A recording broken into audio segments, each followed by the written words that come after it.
اعوذ باللہ من الشیطان الرجیم بسم اللہ الرحمن الرحیم رب اشرح لی صدری ویسر لی امری واحلل عقدۃ من لسانی یفقہوا قولی۔ اے میرے رب، میرا سینہ کھول دے اور میرا کام آسان کر دے، اور میری زبان کی گرہ کھول دے تاکہ وہ میری بات سمجھ سکیں۔ اللہم ارنا الحق حقا وارزقنا اتباعہ وارنا باطلا باطلا وارزقنا اجتنابہ۔ اے اللہ، ہمیں حق کو حق کر دکھا اور اس پر چلنے کی توفیق عطا فرما، اور باطل کو باطل کر دکھا اور اس سے بچنے کی توفیق عطا فرما، آمین۔ اچھا، اب آتے ہیں سورہ لیل کی طرف۔ سورہ لیل شروع کرنے سے پہلے، یعنی اس کے اندر جو مفہوم ہے نا، وہ آپ لوگ ان دو حدیثوں کو غور سے سنیں۔ ایک پہلی حدیث ہے، مسلم کی حدیث ہے 534، مسلم 534، اس کو غور سے سنیں۔ ہر انسان دن کا آغاز کرتا ہے تو کچھ اعمال کے عوض اپنا سودا کرتا ہے، پھر یا تو وہ خود کو آزاد کرنے والا ہوتا ہے یا خود کو تباہ کرنے والا ہوتا ہے۔ یعنی پر ڈے کے لحاظ سے یہ حدیث ہے کہ ہم جب صبح اٹھتے ہیں، ہمارا پہلا عمل کیا ہے، ہمارا دوسرا عمل کیا ہے، اچھا پھر دن ہم نے کس کاموں میں گزارا، کس میں اللہ کی حکم کی نافرمانی کی، کیا بات مانی، اچھا کتنی غیبت کی، کتنی نہیں کی، کسی کو حق بات پہنچائی، یہ ایک پر ڈے دن کا حساب ہے نا۔ تو دیکھیں یہ حدیث ہے، ہر انسان دن کا آغاز کرتا ہے، کچھ اعمال ہے جس کے عوض وہ سودا کرتا ہے۔ آپ نے دیکھا، یعنی ہم سارا دن اپنے آپ کو بیچتے ہیں۔ اس حدیث سے ہمیں کیا پتا چلا؟ سارا دن یہ جو میرا وقت ہے نا، یہ وقت ہی تو میرا اعمال نامہ ہے، کہ وقت میں اس وقت کیا کیا، اس وقت کیا کیا، اس وقت کیا کیا، وہی میرا اعمال نامہ ہے نا۔ یہ ریکارڈ ہو رہا ہے، ہر چیز ریکارڈ ہو رہی ہے، یعنی دن کا ایک ایک لمحہ، سیکنڈ، گھنٹہ جو ہے وہ کاؤنٹیبل ہے۔ تو انسان سارا دن اپنے آپ کو بیچتا ہے، بالآخر رات سوتے ہوئے ایک شخص ہے جو جنت کما کے سوتا ہے اور ایک شخص ہے جو جہنم کما کے سوتا ہے، ٹھیک ہے نا۔ مسلم کی حدیث ہے، اور آپ لوگ خود سے پڑھیں گے تو وہ بڑی ڈیٹیلڈ ہوتی ہیں، یہ تھوڑی میں ان کو مفہوم ٹائپ تھوڑا کرتی ہوں۔ یہ حدیثیں تو بہت لمبی لمبی ہوتی ہیں۔ تو مسلم کی حدیث ہے 534۔ ایک تو یہ ذہن میں رکھیں کہ یعنی یہ پر ڈے کے لحاظ سے یہ روز جو ہے ہم اپنے آپ کو بیچتے ہیں، صبح سے لے کے رات تک، ٹھیک ہے نا۔ ہر انسان اپنا سودا خود کرتا ہے، ٹھیک ہے۔ اچھا پھر دیکھیں دوسری حدیث، دیکھیں یہ ہے صحیح بخاری کی۔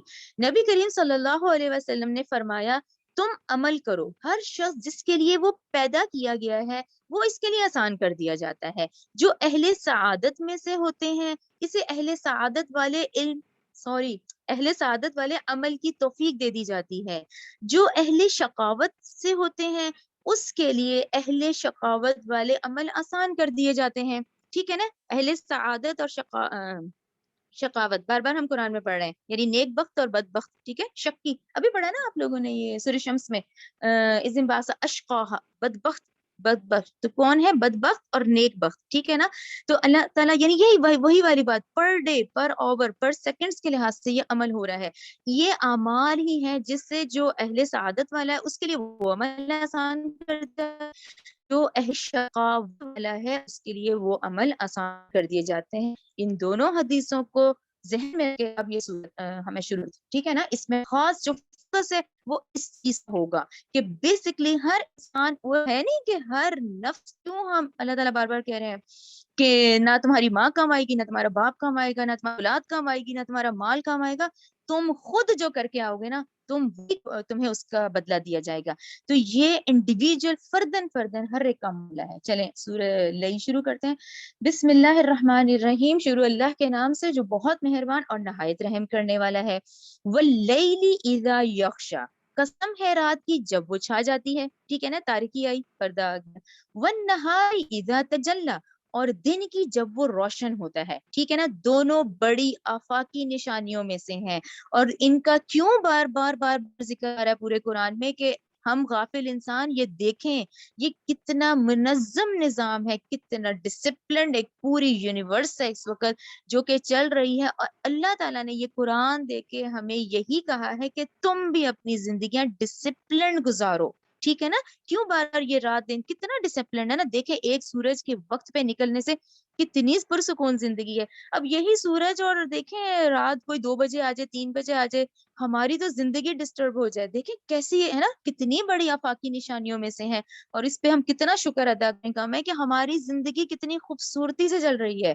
یہ دیکھیں اگر کیوں بار بار ان آفاقی نشانیوں کا ذکر ہے نا، رات کی جب وہ چھا جاتی ہے، دن کی جب وہ روشن ہوتا ہے، اچھا پھر دیکھیں آیت نمبر 3، وما خلق الذکر والانثى، ٹھیک ہے نا، وہی ذات ہے جس نے پیدا کیا نر کو اور مادہ کو. اور یہ جو جینڈر ہے میل فیمیل پارٹ کہاں کہاں نہیں ہے، کس کس جاندار میں نہیں ہے، انسانوں میں، جانداروں میں، پلانٹس میں، ہم نے ہر ایک میں دیکھا کہ دونوں کا خالق اللہ ہے. ٹھیک ہے، اس نر کا اور مادہ کا خالق کون ہے؟ اللہ سبحانہ و تعالی. زمین پر چلنے والے تمام حیواناتی، نباتاتی، جاندار، تمام نسل انسانی کا خالق کون ہے؟ اللہ سبحانہ و تعالی.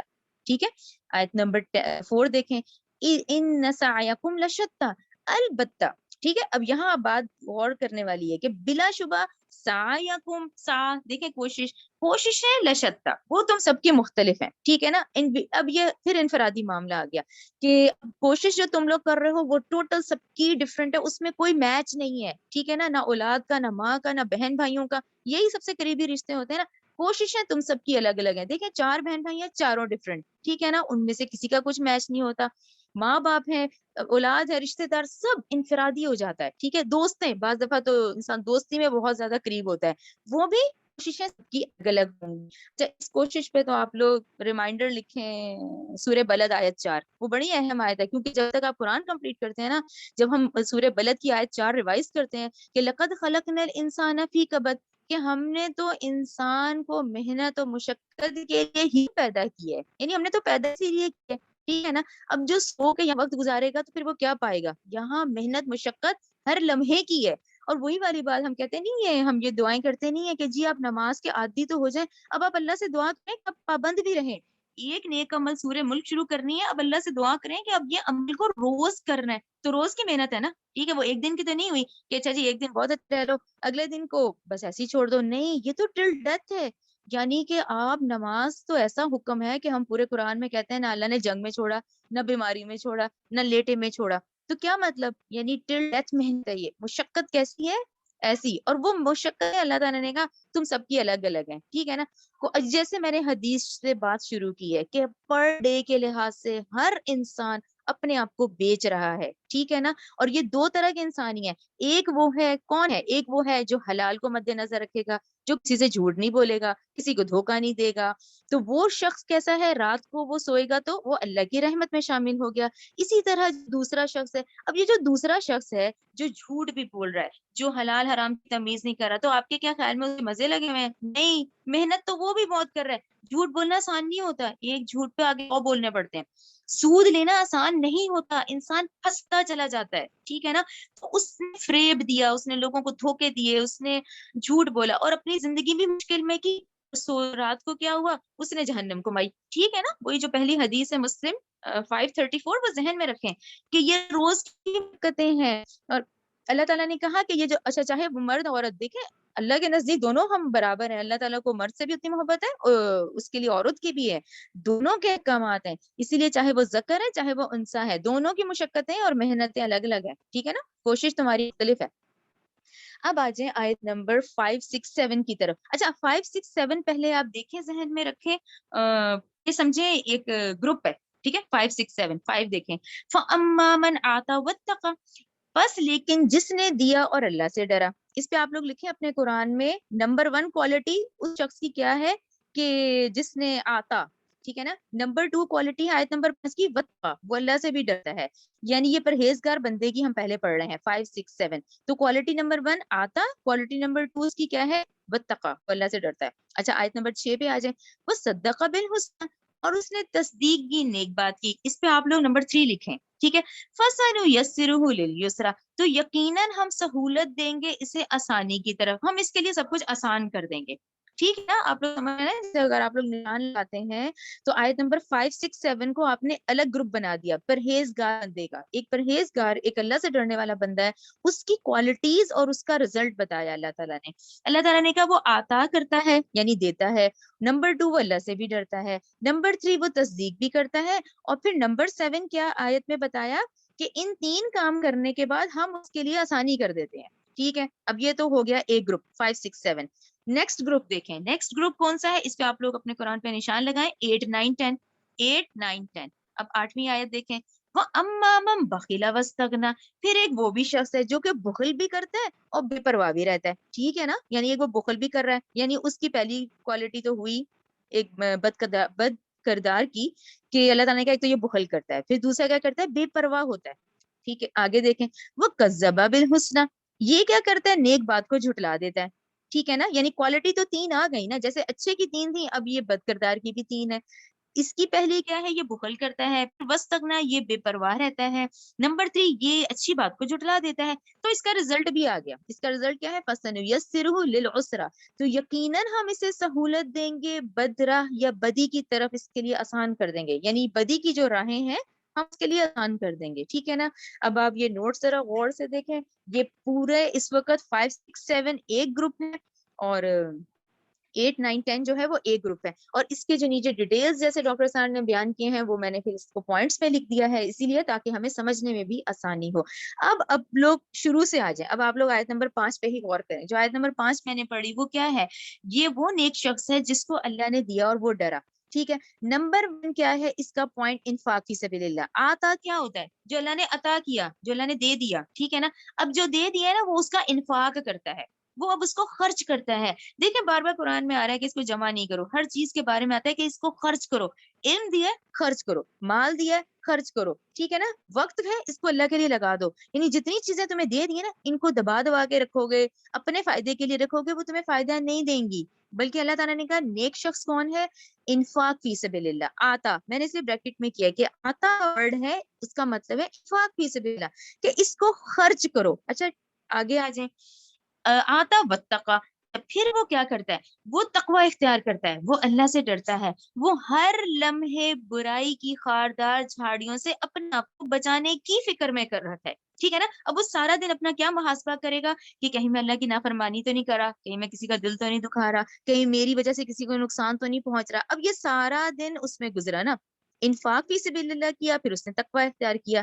اچھا پھر دیکھیں آیت نمبر 6، وہ صدقہ بالحسنی، اس نے تصدیق کی، نیک بات کی، ٹھیک ہے نا، اس میں تیسرا پوائنٹ کیا ہوا کہ جب جب اچھی بات اس کے سننے میں آئی تو اس کے دل نے گواہی دی کہ یہ صحیح بات ہے، اس کو ماننا چاہیے، ٹھیک ہے، اللہ کی طرف سے یہ جتنے احکامات ہیں ہمارے دل گواہی دیتے ہیں نا کہ نہیں یہ بات حق بات ہے، دیکھو یہ ہمارے فائدے کے لیے، تو کیا نیک بندے کا کیا کردار بتایا گیا کہ اچھی بات کی وہ تصدیق کرتا ہے۔ اللہ تعالیٰ نے 3 بڑی کوالٹیز، خصوصیت ہے نا، کہ پہلا انفاق فی سبیل اللہ کرو، دوسرا تقوی اختیار کرو، تیسرا اچھی بات کی تصدیق کرو، تو ہم کیا کریں گے، ہم کیا کریں گے، ہم رفتہ رفتہ اس سے تمہاری جو اصل منزل ہے جنت تک پہنچا دیں گے، ٹھیک ہے نا۔ آیت نمبر 5 6 7 کلیئر ہوگی، 5 6 7 میں، اور اس کے علاوہ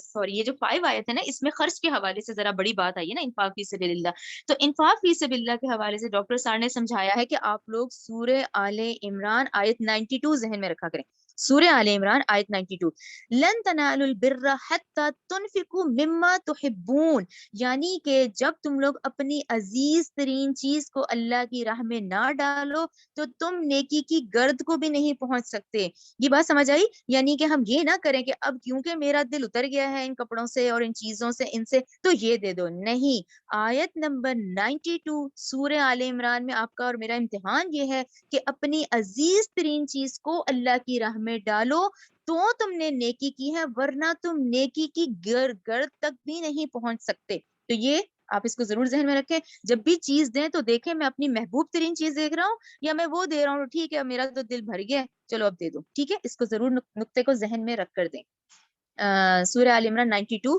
اچھا پھر تقوی کے حوالے سے بھی انہوں نے یہی چیز ہے کہ آپ سارا دن اپنا اس چیز کا دیکھیں کہ ہم اللہ تعالیٰ کے احکامات کی نافرمانی تو نہیں کر رہے، اور نیک عمل کرتے بھی ہم ڈریں کہ اللہ تعالیٰ اسے قبول فرما لے، ٹھیک ہے، اور پھر کیا ہے، تصدیق ہو گیا، یہ کلیئر ہو گیا، چلیں اب نیکسٹ اس میں آ جائیں آیت نمبر 8 9 10 کی طرف۔ اچھا 8 کیا ہے، یہ دیکھیں سامنے لکھا ہے 8 9 10، 8 کیا ہے، اب یہ شر کا رستہ ہے، وہ خیر کا رستہ ہم نے پڑھ لیا، اب یہ شر کا رستہ ہے، شر کا رستہ کیا ہے، اب پورا ایگزیکٹ اپوزٹ چلیں گی، وہاں انفاق تھا، اب یہ بد کردار اور بدی کی طرف جانے والا کون ہوتا ہے، وہ بخل کرتا ہے، وہ سب سے پہلے کیا کرتا ہے، مال جمع کرنا شروع کر دیتا ہے، ٹھیک ہے، اس کا کیا ہوتی ہے کہ نہیں بس میں جمع کر لوں، میں جتنا جمع کر لوں۔ اچھا پھر دوسرے نمبر پہ، اچھا ٹھیک ہے نا، جمع کرنے مینس کہ بالکل ضرورت مند کو نہ دینا، کسی کو مت دینا، بس اپنے فائدے اپنی خواہشات کے لیے جمع کرتے رہنا، بخل کرنا۔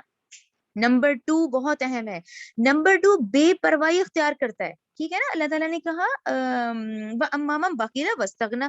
اچھا وستغنا بے پرواہی اختیار کرتا ہے. بے پرواہی کا کیا مطلب ہوا؟ بے پرواہی ہم کیسے سمجھیں؟ دیکھیں بے پرواہی ہم سب کانٹیننٹ کو تو بہت اچھی طریقے سے سمجھ آئے گی. اس کا مطلب ہے اپنی مرضی سے جینا, اپنی مرضی کے کام کرنا, اپنی مرضی سے نیکیاں کرنا اور اپنی غرض کے مطابق کرنا. ٹھیک ہے نا, اپنی غرض, اپنی مرضی, اپنی کام, یعنی ہر اپنی نیکی کو اپنے فائدے کے لیے, نیکی بھی کر رہے ہیں تو اپنا فائدہ دیکھ رہے ہیں. سمجھ آئی؟ اسے کہتے ہیں بے پرواہی اختیار کرنا. اس کا ڈیٹیل ڈاکٹر صاحب نے یہی سمجھایا ہے کہ اس کو سمجھیں کہ بے پرواہی سے جو زندگی گزارنا, اور اینڈ میں پھر ہم یہ کہہ دیتے ہیں کہ جی اللہ بڑا رحیم و کریم ہے, سارے کام ہو جائیں گے. تو کیسے ہو جائیں گے جبکہ قرآن میں ہر آیت واضح طور پہ بیان کی گئی ہے.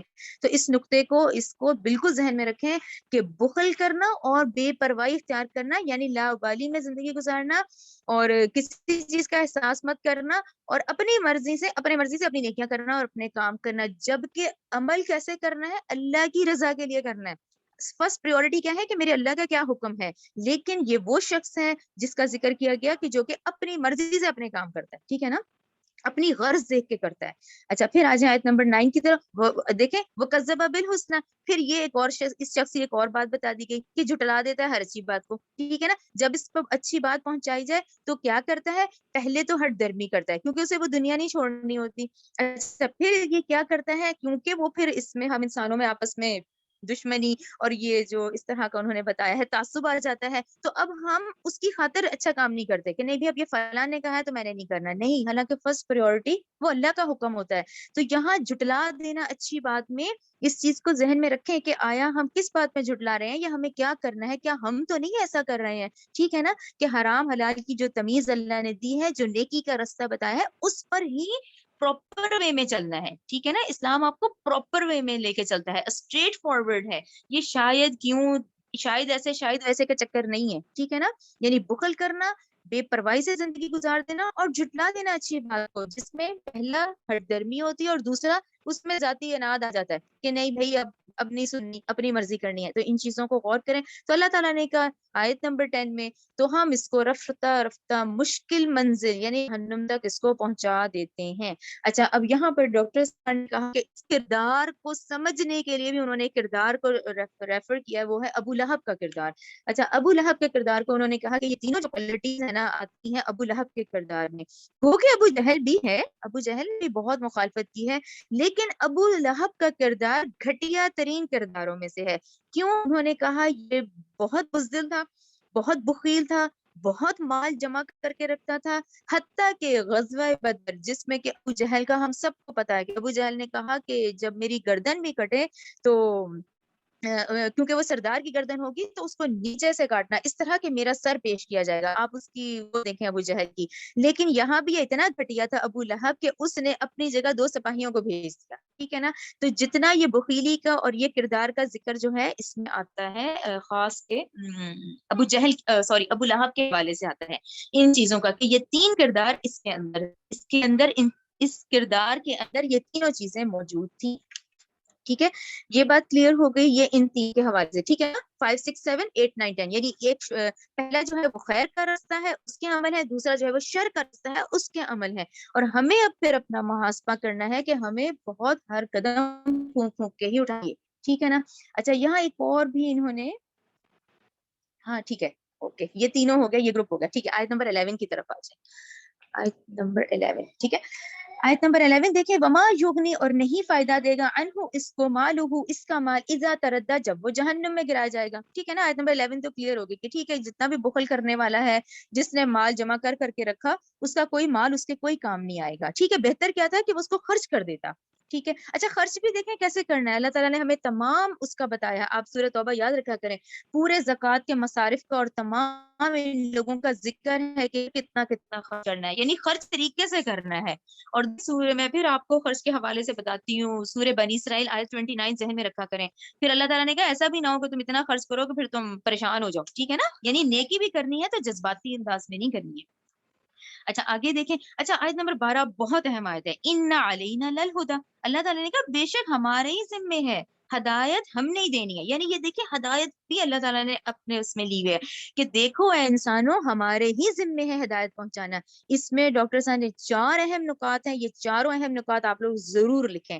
نقطہ نمبر 1, نقطہ نمبر 1 انہوں نے یہ کہا ہے کہ اللہ تعالیٰ نے انسان کو انسٹنکٹ جبلی ہدایت دی ہے. اچھا جبلی ہدایت آپ لوگوں کو یاد ہوگا, جبلی ہدایت یہ ہوتی ہے کہ ہم انسان ہیں, ہم زمین پہ چلتے ہیں, ہم اڑ نہیں سکتے. شیر ہے وہ گوشت ہی کھائے گا, یہ اللہ تعالیٰ نے ہر جاندار کے اندر اس کی انسٹنکٹ رکھی ہوئی ہے. تو ہم انسانوں کو نمبر 1 کیا دی, جبلی ہدایت, جس میں سب سے بڑی وہ مثال دی جاتی ہے کہ بچہ جو نیولی بورن ہے وہ پیدا ہوتی ہے ماں کے چھاتیوں کو فوراً چوسنے لگتا ہے, تو اس کو کس نے بتایا؟ اللہ تعالیٰ نے بتایا. تو یہ اس کی جبلی ہدایت ہے کہ اس نے انسان کو جبلی ہدایت دی ہے. نمبر 1 انسٹنکٹ ہوگی. نمبر 2 ہم ابھی پڑھ کے آئے نفس. اللہ تعالیٰ نے جب ہمیں دنیا میں بھیجا تو نفس ڈال کے بھیجا, نفس کے اندر نیکی اور بدی بھیج دی. ٹھیک ہے نا, نمبر 1 نمبر 2 یعنی یہ بھی اللہ کے ذمے ہے یہ چیزیں. اچھا نمبر 3 دیکھیں, نمبر 3 اللہ نے روح ربانی دے دی. روح ربانی کیا ہے؟ جو آپ کے اندر روح ہے. ٹھیک ہے نا, ساری خوبصورتی دیکھیں اس روح کی ہے. ڈیڈ باڈی سے تو ہم خود ڈرتے ہیں, حالانکہ ہمارے اپنے کی ہوتی ہے. ٹھیک ہے نا. نمبر 3 اس کے اندر روح بھی پھونکی. اچھا روح کیوں پھونکی؟ کیونکہ روح کے اندر اللہ تعالیٰ کی محبت بھری ہوئی ہے. اس محبت سے انسان کو دنیا میں بھیجا جاتا ہے, اللہ کی محبت کے ساتھ. یہ دنیا کی محبت میں یہ کم ہوتی ہے. ٹھیک ہے نا. اچھا پھر نمبر 4 سب سے اہم, اللہ تعالیٰ نے ہم انسانوں کو بھیج کے 1,24,000 انبیاء اور پیغمبر بھیجے, 4 آسمانی کتابیں بھیجی. ٹھیک ہے نا. اللہ نے اپنے ذمے لیا اس ہدایت کو پہنچانا. تو اس کے 4 پوائنٹ ہیں. نمبر 1 انسٹنکٹ, نمبر 2 نفس, نمبر 3 روح ربانی, نمبر 4 انبیاء اور آسمانی کتابیں. تو ٹھیک ہے نا, اب تو یہ ذمہ داری پوری ہو گئی. اب تو یہ ذمہ داری پوری ہے نا. اب ہم انسانوں کی ہی غلطی ہے نا کہ ہم یہ ہدایت ہونے کے باوجود نہ لیں. تو یہ بہت اہم نقطہ ہے, کیونکہ اللہ تعالیٰ نے کہا کہ دیکھو اے انسانوں یقیناً ہمارے ذمے ہے ہدایت کا پہنچانا. ٹھیک ہے. آیت نمبر 13 دیکھیں, وَإِنَّ لَنَا اور بلا شبہ ہمارے ہی اختیار میں ہے, للآخرۃ والأولی آخرت اور دنیا. ٹھیک ہے نا.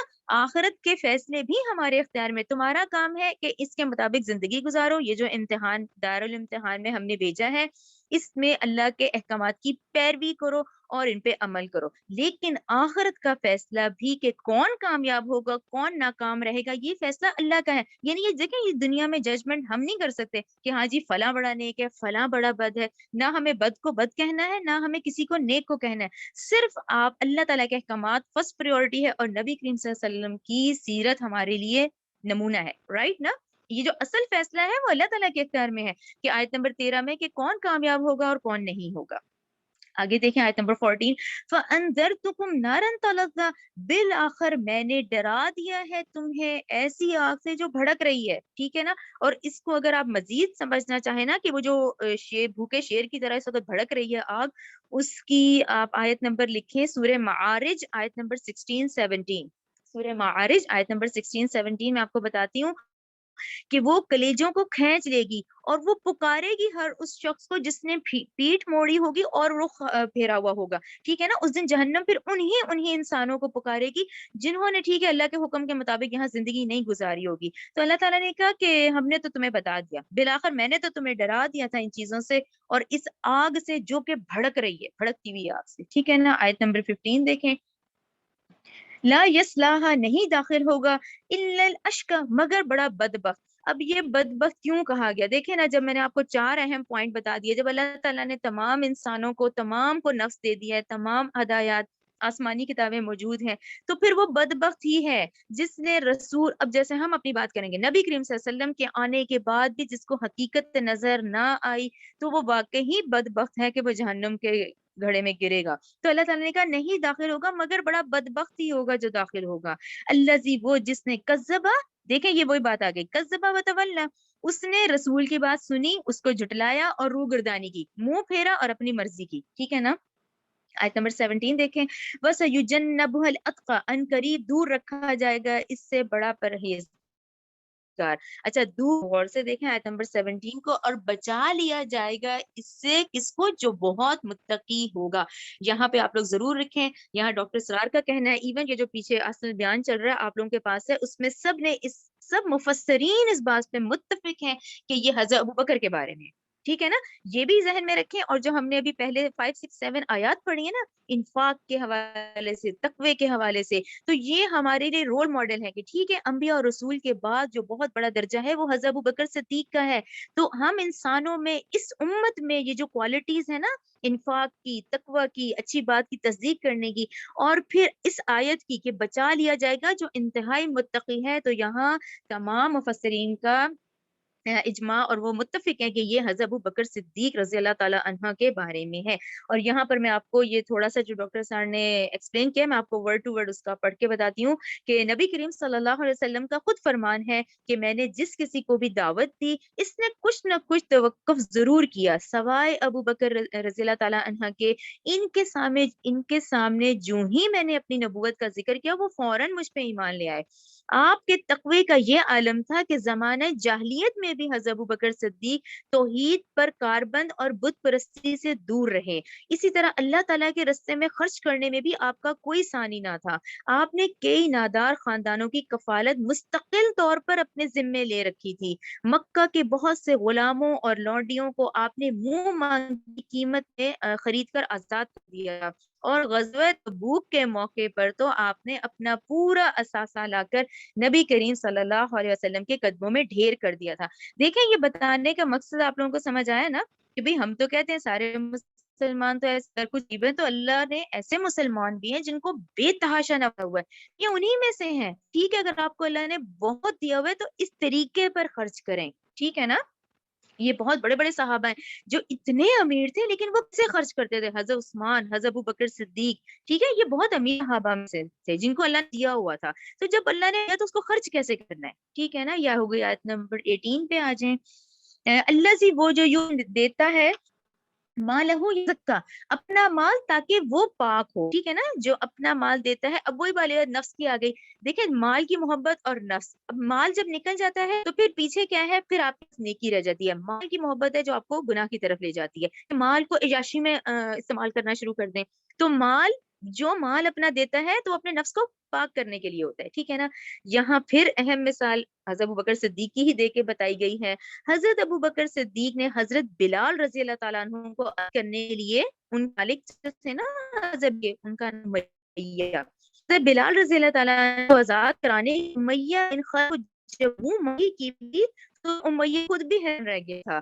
دوسری طرف حضرت ابوبکر صدیق کے والد, اچھا یاد رکھا کریں سیرت جو پڑھتے ہیں, حضرت ابوبکر صدیق کے جو والد ہیں نا, ابو قحافہ ہے ان کا نام, قحافہ, تو یہ مکہ کے موقع پہ ایمان لائے تھے. یعنی آپ ان کا بیٹا دیکھیں جو کہ بالکل پہلے 4 ایمان لانے والوں میں سے تھے, لیکن ان کے والد جو ہے نا وہ فتح مکہ جب 8 ہجری میں ہوتی ہے تو اس وقت ایمان لائے تھے. ٹھیک ہے نا, ابو قحافہ. تو اب یہ تب کی مثال ہے جب وہ بھی مکی دور کی, کہ ابو بکر کے والد حضرت ابو قحافہ جو ہیں, جو بعد میں ایمان لے آئے تھے, انہوں نے گلہ کیا حضرت ابو بکر صدیق کے کہ اتنی بڑی رقم ہے جو تم نے کسی طاقتور غلام پر کیوں نہ خرچ کی, جو تمہارے کام بھی آتا. تو اس پر حضرت ابوبکر صدیق نے کہا, ابا جان میں تو وہ اجر چاہتا ہوں جو اللہ کے ہاں ہے. ٹھیک ہے, آیت نمبر 19 آ جائیں. آیت نمبر 19, وما لأحد, اور نہیں ہے کسی کا بھی, عندہ اس کے ہاں اس پر, من نعمت, کوئی احسان, تجزا, کہ وہ اس کا بدلہ دیا جا رہا ہو. ٹھیک ہے, آیت نمبر 19 اس طرح سے سمجھیں کہ اب پیچھے سے اب بات پرہیزگار کی آ رہی ہے نا, کہ ہر جو پرہیزگار شخص ہے جو اس وقت مال اپنا دے رہا ہے اور وہ مال اتنا خرچ کر رہا ہے, تو وہ کسی سے احسان کی توقع نہیں رکھتا. وہ کسی سے یہ ایکسپیکٹ نہیں کرتا کہ جی اب میں نے کیونکہ اس پہ اتنا خرچ کر دیا ہے تو اب یہ میں اس سے احسان لوں. نہیں, وہ پیورلی خاص طور پر اللہ کی رضا کے لیے خرچ کرتا ہے. ٹھیک ہے نا, پھر یہ آیت ہمیں احسان سمجھ آ جاتا ہے کہ وہ اس لیے نہیں کر رہا ہوتا یہ کہ جی ہاں جی اس کو کسی سے تعریف چاہیے ہوتی ہے یا وہ کسی سے احسان کی توقع رکھتا ہے. نہیں, وہ ٹوٹلی اسے اللہ سبحانہ و تعالیٰ کی خاطر ہی, اللہ کی رضا کے لیے ہی خرچ کرتا ہے. ٹھیک ہے نا, یہ آ گیا آیت نمبر 20, الا ابتغاء, مگر صرف چاہنے کے لیے, وجہ چہرہ, ربہ الاعلی, اپنے رب کا جو بہت برتر ہے, ولا سوف یردا, اور یقیناً عنقریب وہ اللہ راضی ہو جائے گا. تو یہ بڑی خوبصورت ہے. یہ پھر بات وہیں حضرت ابوبکر صدیق کی طرف ہی آتی ہے کہ یردا کا مطلب وہ یقیناً یعنی عنقریب راضی ہو جائے گا. یعنی وہ جو انہوں نے اتنا مال خرچ کیا تو یقیناً اللہ تعالیٰ بھی راضی ہو جائے گا اور حضرت ابوبکر رضی اللہ تعالیٰ عنہ بھی راضی ہو جائیں گے. کیسے؟ یعنی اللہ کا یہ بندہ جو مال صرف اللہ کی رضا کے لیے خرچ کر رہا ہے، اللہ کی رضا کے لیے لٹا رہا ہے، تو اللہ بھی ان سے راضی ہو جائے گا، اور اللہ تعالیٰ آخرت میں اس کو اتنا عطا کرے گا کہ وہ بھی خوش ہو جائے گا. ٹھیک ہے نا؟ تو مال خرچ کرتے ہوئے ضرور ان چیزوں کو ذہن میں رکھا کریں. ٹھیک ہے، چلیں اب انشاءاللہ ہم یہاں ہماری سورت کمپلیٹ ہوتی ہے، ہم اگلی سورت کی طرف آتے ہیں. اگلی جو سورت ہے وہ سورت دوحا ہے. اچھا، سورت دوحا سے پہلے ہبا اگر آپ وہ والا نوٹ لگا دیں نا، جو تھرڈ والا ہے فطرت الوحی والا، تو آپ لوگوں کو یہ سورت ذرا سی ذہن میں ذرا کلیئر امیج آ جائے گا. میں ذرا سا آپ لوگوں کو یہ بتا دوں تھوڑا سا، فطرت الوحی کا جو میں نے لگایا تھا.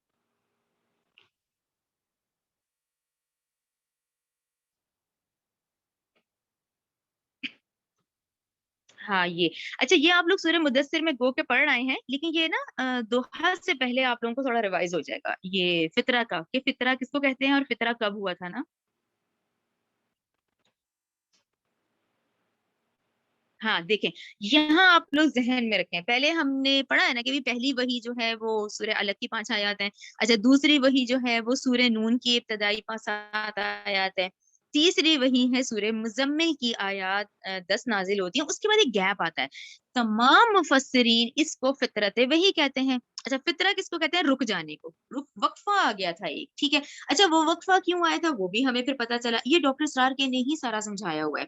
انہوں نے یہ کہا کہ جب وہ فطرہ آیا تھا 3 سال کا، اس میں اللہ تعالیٰ نے، کیونکہ نبی کریم صلی اللہ علیہ وآلہ وسلم کی دنیاوی تعلیم نہیں تھی، تو حضرت اسرافیل کے ذریعے سے آپ صلی اللہ علیہ وسلم کی تعلیم کا سلسلہ جاری رکھا تھا. اچھا، اس کے بعد یہ گیپ تو جس پہ سب متفق ہے، یہ گیپ جو اتنا بڑا آیا تھا اس کو فطرت وحی کہا جاتا ہے، وحی کا وقفہ کہا جاتا ہے. اس میں آپ صلی اللہ علیہ وسلم کی تعلیم کا سلسلہ جاری رہا تھا، اور پھر اس کے بعد چوتھی اور پانچویں وحی آئی تھی. یہ تو آپ لوگوں کے ذہن میں بیٹھ گیا نا کہ جب میں فطرہ بولوں تو یہ ایک بڑا فطرہ ہے جس میں کہ فطرت وحی کہا جاتا ہے.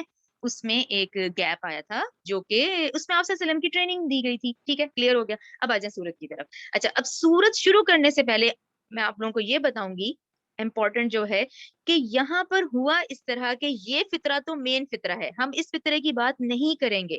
یہ فطرہ تو وہی میجر ہے. یہاں سورہ دوحہ میں جس فطرہ کا ذکر ہے اس میں پھر رائے یہ ہے، یا تو یہ فطرہ 25 دن کا تھا، یعنی 25 دن وہی نہیں آئی. اچھا، اس میں بڑی ساری رائے ہیں. کوئی کہہ رہا ہے 12 دن کا، کوئی کہہ رہا ہے 15، کوئی کہہ رہا ہے 25، کوئی کہہ رہا ہے 40. اس اختلاف کو ذہن میں رکھیں کہ کوئی گیپ آیا ہے اس طرح.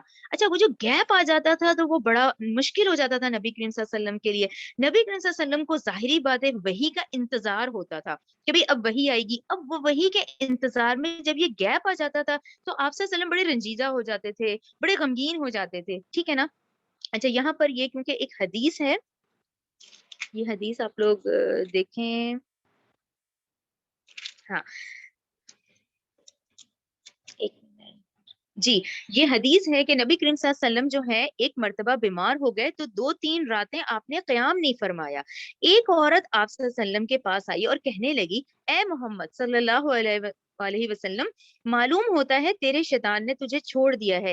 2 3 راتوں سے میں دیکھ رہی ہوں تیری قریب نہیں آیا. تو اس پر اللہ سبحانہ و تعالیٰ نے یہ سورت نازل فرمائی اور کہا گیا کہ یہ عورت جو تھی یہ جمیل تھی اور ابو لہب کی بیوی تھی جس نے یہ بات کی تھی. تو ہمیں اس باتوں سے پتا چلا کہ یہ ایک فطرہ آیا ہے، کچھ دنوں کا گیپ آیا ہے.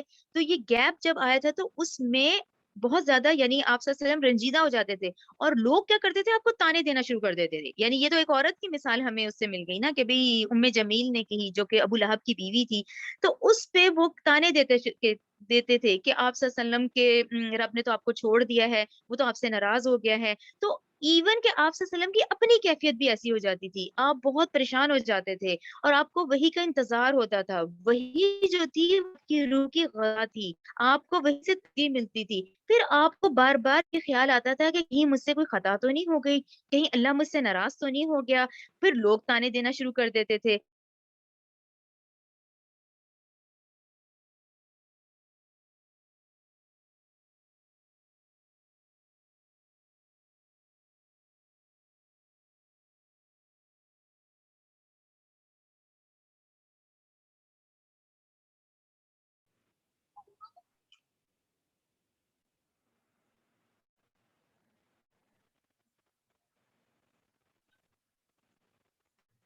بسم اللہ الرحمن الرحیم، شروع اللہ کے نام سے جو بہت مہربان اور نہایت رحم کرنے والا ہے۔ والضحیٰ، قسم ہے چڑھے دن کی، اور یہ آپ لوگ جانتے ہیں جو چاشت کی نماز ہے اس کو صلاۃ الضحیٰ ہی کہا جاتا ہے کہ چڑھے دن میں وہ پڑھی جاتی ہے، ٹھیک ہے۔ واللیل اذا سجا، اور رات کی جب وہ چھا جائے، قسم ہے رات کی جب کہ وہ سکون کے ساتھ چھا جائے۔ ما ودعک ربک وما قلی، نہیں چھوڑا آپ صلی اللہ علیہ وسلم کو آپ کے رب نے اور نہ وہ آپ سے ناراض ہوا، ٹھیک ہے نا۔ یہ وہی اب اس کو ذہن میں رکھیں، وہی کا تسلسل میں یہ جو وقفہ ہے یہ فطرت وہی نہیں ہے، بلکہ یہ کسی وجہ سے، تربیت کی وجہ سے، آپ صلی اللہ علیہ وسلم کی تربیت بھی اس میں چل رہی تھی، تو یہ آپ کی تربیت کا جز تھا، ٹھیک ہے۔ آیت نمبر 4 دیکھیں، وَلَلْآخِرَةُ خَيْرٌ لَكَ مِنَ الْأُولَىٰ، یقیناً آخرت بہت بہتر ہے آپ کے لیے دنیا سے، ٹھیک ہے نا۔ یقیناً بعد میں آنے والا وقت جو ہے وہ آپ کے لیے بہت بہتر ہوگا۔ اس میں جو ہے، اس میں وہی ذہن میں رکھیں کہ شروع کے جو ہے اس میں بہت مخالفت تھی اور بہت زیادہ شدید مخالفت تھی کفار کی طرف سے بھی، لیکن ہر آنے والی گھڑی آپ صلی اللہ علیہ وسلم کے لیے پہلے سے بہت بہتر ہوگی، ٹھیک ہے۔ اس وقت بہت زیادہ تانے اور بہت زیادہ مخالفت چل رہی ہے، لیکن آگے جیسے ہی وقت گزرے گا تو اسلام کا مستقبل بہت شاندار ہوگا، ٹھیک ہے۔ آیت نمبر آیت سوری، وَلَلْآخِرَةُ خَيْرٌ لَكَ مِنَ الْأُولَىٰ، اور یقیناً آخرت ہاں بہت بہتر ہے آپ کے لیے دنیا سے۔ آیت نمبر 5، وَلَسَوْفَ يُعْطِيكَ رَبُّكَ فَتَرْضَىٰ، اور ان قریب عطا کرے گا آپ کو آپ کا رب کہ آپ راضی ہو جائیں گے۔ تو یہ آیت نمبر 5 جو ہے اس میں بڑی خوبصورت ایک بات بتائی گئی ہے، یہ آپ دیکھیں غور سے، کہ اللہ تعالیٰ کا یہ کریمانہ وعدہ ہے، ٹھیک ہے۔ یہ اللہ تعالیٰ کا وعدہ ہے جو ان تمام عطیات کو شامل ہے، کہ جس میں اللہ تعالیٰ نے نبی کریم صلی اللہ علیہ وسلم کو دنیا میں سرفراز فرمایا، یعنی کمال نفس، اولین و آخرین کے علوم، اسلام کا غلبہ، دین کی سربلندی، اور فتوحات جو عہد رسالت میں ہوئی، ٹھیک ہے نا، جیسے غزوہ بدر ہوئی، غزوہ احد ہوئی، غزوہ خندق ہوئی، غزوہ فتح مکہ ہوا، تو یہ وہ فتوحات تھیں۔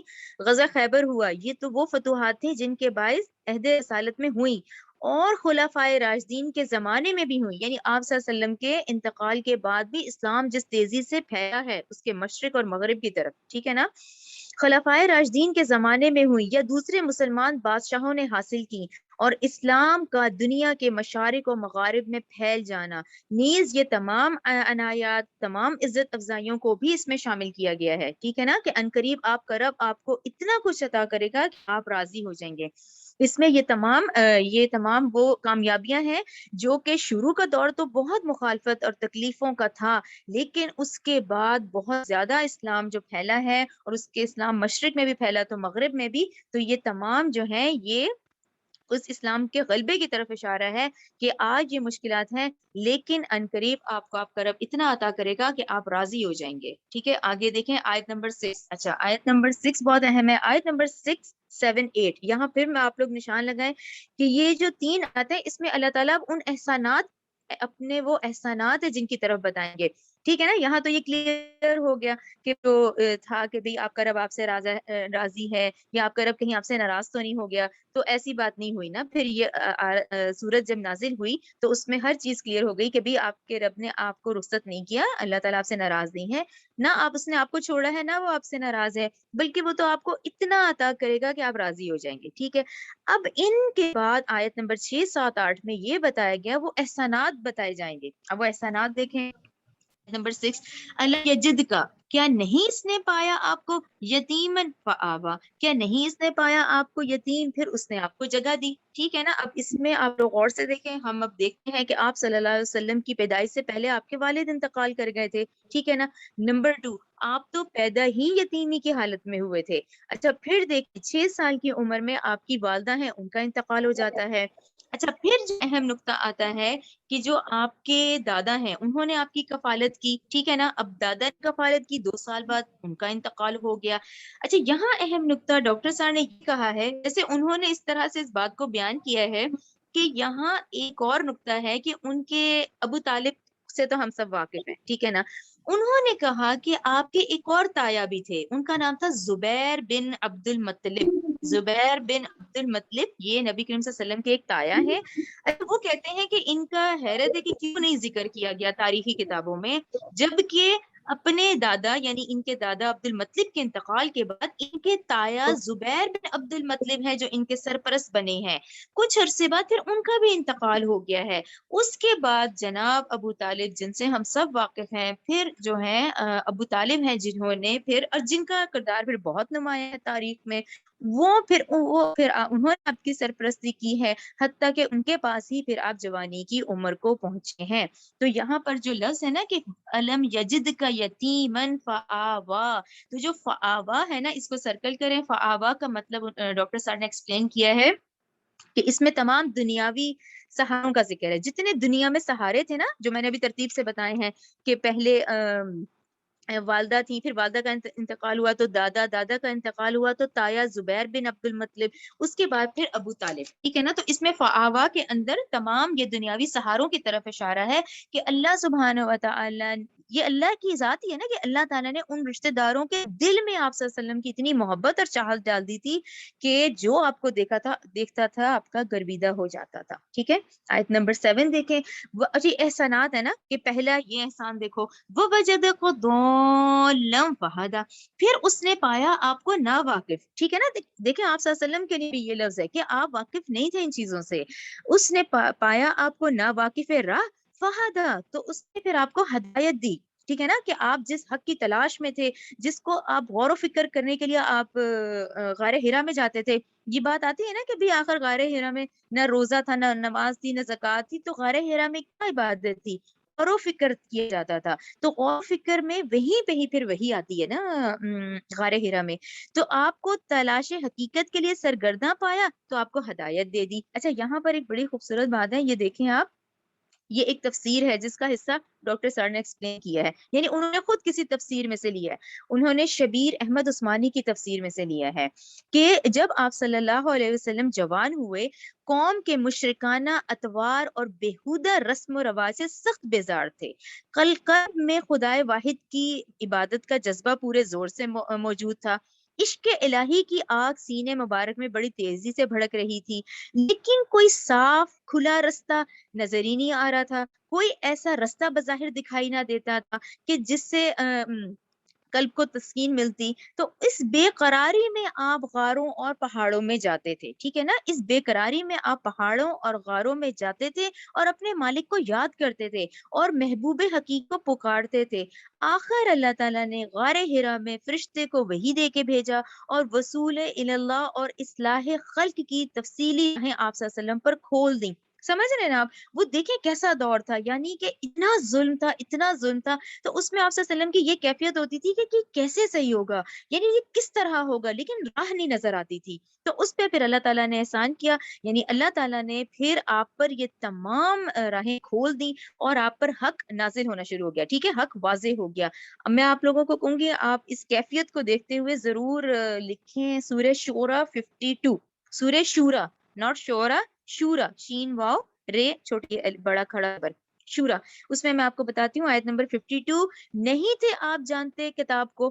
ٹھیک ہے نا. نہ آپ جانتے تھے کہ ایمان کیا ہے. اس آیت کا کیا ترجمہ ہے کہ نہ آپ جانتے تھے کتاب کیا ہے، نہ آپ صلی اللہ علیہ وسلم جانتے تھے ایمان کیا ہے، لیکن ہم نے بنا دیا اس قرآن کو نور، ہم ہدایت کرتے ہیں اس کے ذریعے سے جس کو ہم چاہتے ہیں اپنے بندے پر.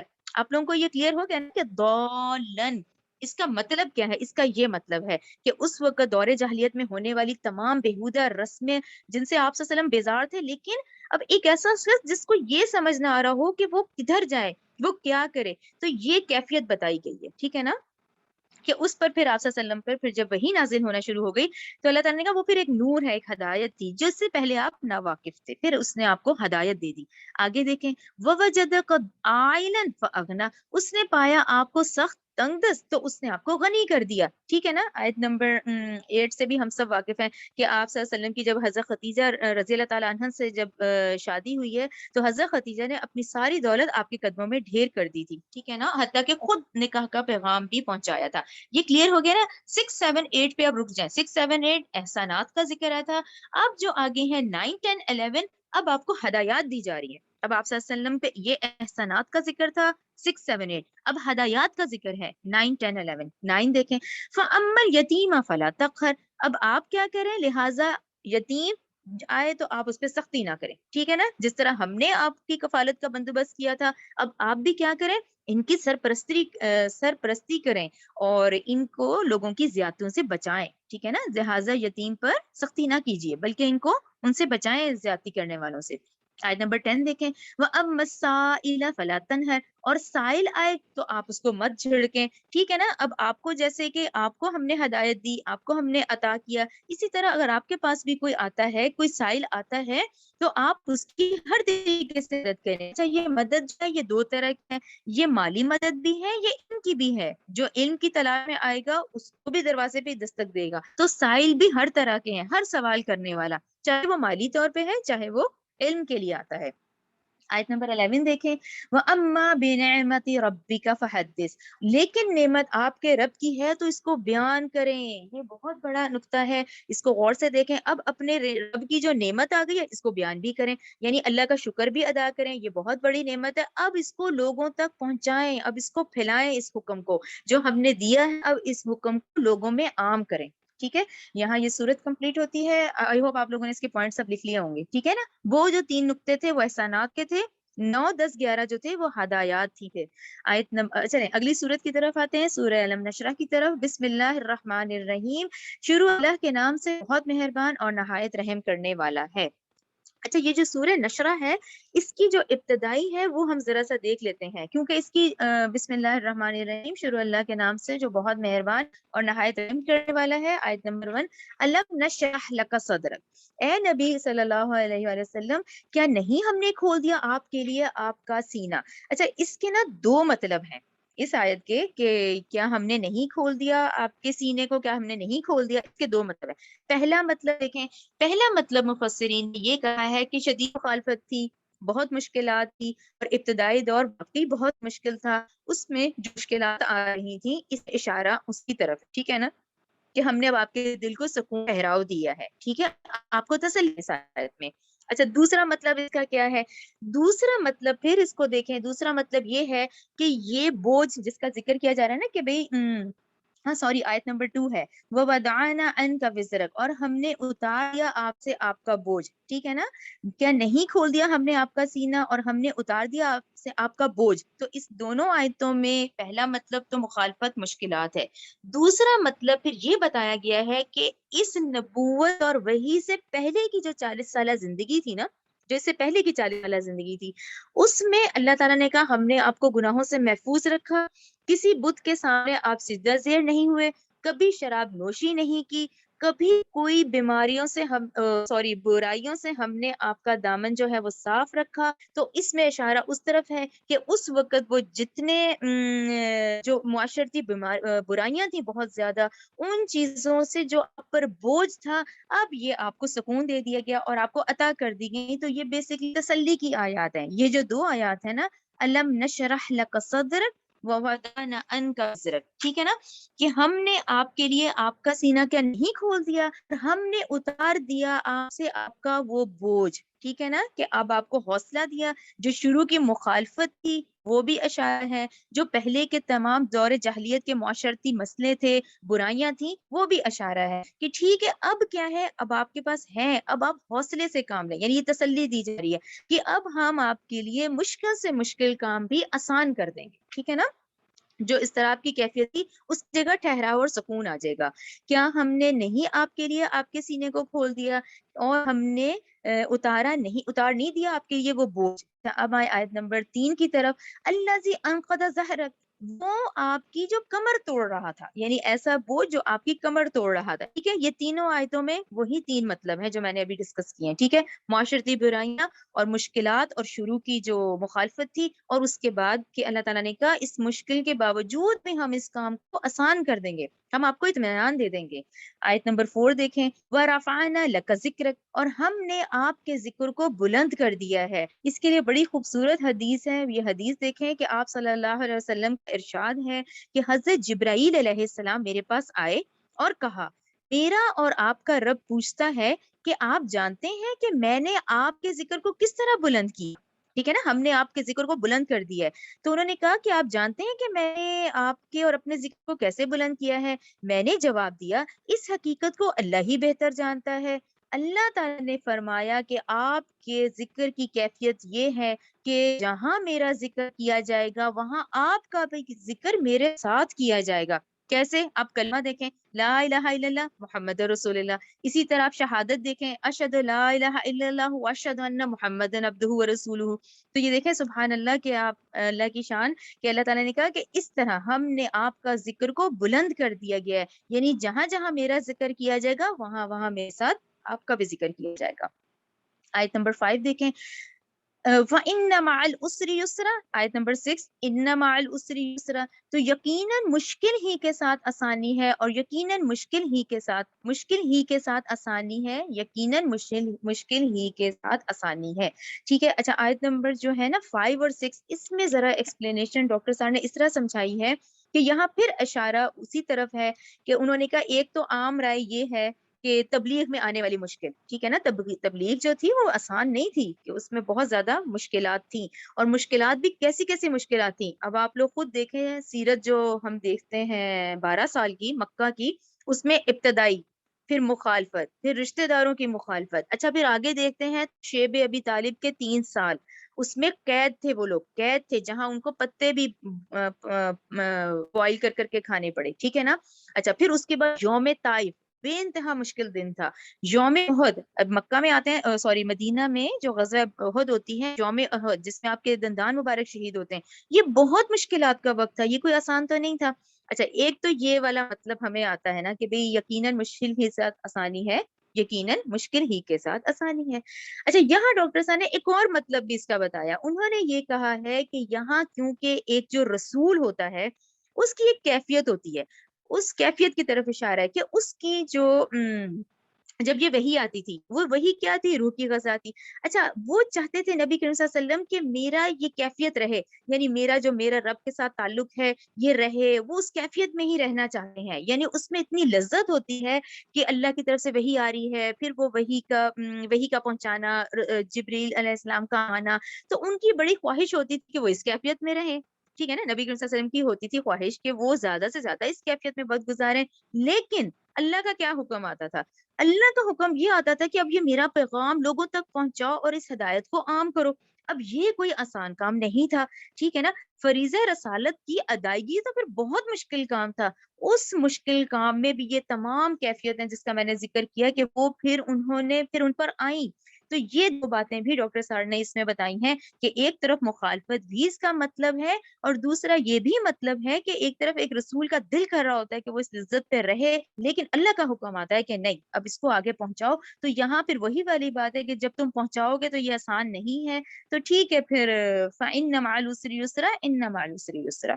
آیت نمبر 7 دیکھیں, فَإِذَا فَرَغْتَ فَانْصَبْ وَإِلَىٰ رَبِّكَ فَارْغَب. چنانچہ جب آپ فارغ ہو جائیں تو محنت کریں. ٹھیک ہے نا, اب وہ مطلب ہمیں بھی سمجھ آتا ہے کہ ٹھیک ہے آپ کا جو لذت ہے اور آپ جو اس کیفیت میں رہنا چاہتے ہیں, لیکن میرا حکم ہے کہ لوگوں تک پہنچاؤ. تو چنانچہ جب آپ فارغ ہو جائیں, یعنی یہ مشن کمپلیٹ ہو جائے, فن سب تو محنت کیجیے, وَإِلَىٰ رَبِّكَ فَارْغَب, اور اپنے رب کی طرف بس رغبت کیجیے. اچھا, اس بات کو آپ لوگ سمجھیں گے, سیرت کا یہ واقعہ ہے, یہ میں پڑھتی ہوں, اس میں آپ لوگوں کو یہ دونوں آیتیں سمجھ آ جائیں گی کہ دین کے غلبہ جب ہو جائے گا تو یکسو ہو جائیے گا. ٹھیک ہے نا, جب دین کا غلبہ قائم ہو جائے گا تو اللہ کی طرف متوجہ ہو جائیے گا. لیکن اب یہاں پر آخری ایام میں ایک دن جب نبی کریم صلی اللہ علیہ وسلم کے مرض میں افاقہ ہوا تو آپ صلی اللہ علیہ وسلم مسجد میں تشریف لے گئے, منبر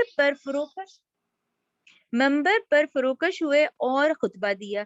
اس کے بعد منبر سے نیچے تشریف لائے, ظہر کی نماز پڑھی اور پھر منبر پر تشریف لے گئے اور چند نصیحتیں فرمائیں اور ارشاد فرمایا, ایک بندے کو اللہ نے اختیار دیا کہ یا تو وہ دنیا کی چمک دمک اور زیب و زینت میں سے جو کچھ چاہے اللہ اسے دے دے, یا اللہ کے پاس جو کچھ ہے اسے اختیار کر لے. تو اس بندے نے اللہ کے پاس والی چیز کو اختیار کر لیا.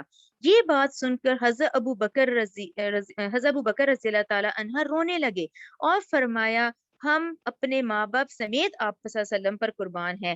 اس پر لوگوں کو تعجب ہوا کہ رسول اللہ صلی اللہ علیہ وسلم نے کیا ارشاد فرمایا ہے جس پر حضرت ابوبکر ایسا کہہ رہے ہیں، لیکن چند دن بعد ہی یہ واضح ہو گیا کہ جس بندے کو اختیار دیا گیا تھا وہ خود نبی کریم صلی اللہ علیہ وسلم ہی تھے، اور ابو بکر جو کہ اس بات اور اس فکرے کو پہچان گئے تھے۔